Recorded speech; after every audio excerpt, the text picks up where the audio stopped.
Hello guys.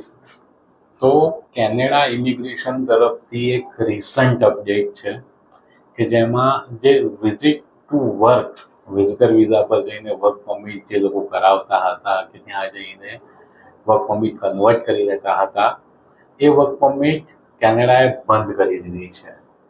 Yes, મતલબ કે હવે જો તમારું સ્ટેટસ વિઝિટર છે અને તમે ઇનલેન્ડ કેનેડામાંથી વર્ક પરમિટ કરાવવા માંગો છો તો એ વર્ક પરમિટ તમારું નહીં થઈ શકે. એક જ ઓપ્શન છે, કાયદે તમારે બોર્ડર પર જઈને ઇન્ટરવ્યૂ ક્લિયર કરવું પડશે, પણ એના પણ ચાન્સીસ ઘણા ઓછા છે.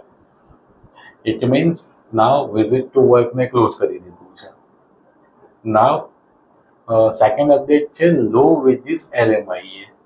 આ જે લો વેજીસ LMIA છે એ એકચ્યુઅલી હવે અપડેટ થશે, બટ જે લો વેજીસ LMIA છે એ લો વેજીસ LMIA પર ખાલી ને ખાલી એક જ વર્ષની વર્ક પરમિટ મળશે. ઇટ મીન્સ જે લોકો લો વેજીસ LMIA પર જઈને વિચારી રહ્યા છે કે અમે PR કરી લઈશું ત્યાં જઈને, તો એની પોસિબિલિટીઝ પણ ઘણી ઓછી થઈ ગઈ છે. Because of within a 1 year તમારું PR થવાના ચાન્સીસ ઘટી જશે. તો લો વેજીસ LMIA પર બી વર્ક પરમિટનું ડ્યુરેશન ઘટાડી દીધું છે.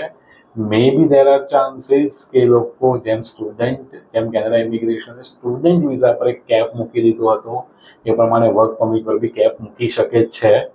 Is not confirm yet, but yes, કે જે રીતે સિનારીઓ ચાલી રહ્યો છે, જે રીતે અપડેટ્સ આવી રહી છે, દેર આર મેક્સિમમ પોસિબિલિટીઝ કે આવી પણ પોસિબિલિટી થઈ શકે છે.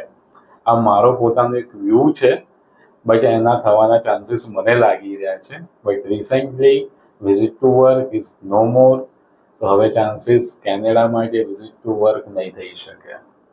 કે ગાઈઝ, આવી જ અપડેટેડ ન્યૂઝ માટે તમે ચેનલ સબસ્ક્રાઇબ કરી શકો છો. લાઈક કરો, શેર કરો અને સબસ્ક્રાઇબ કરો.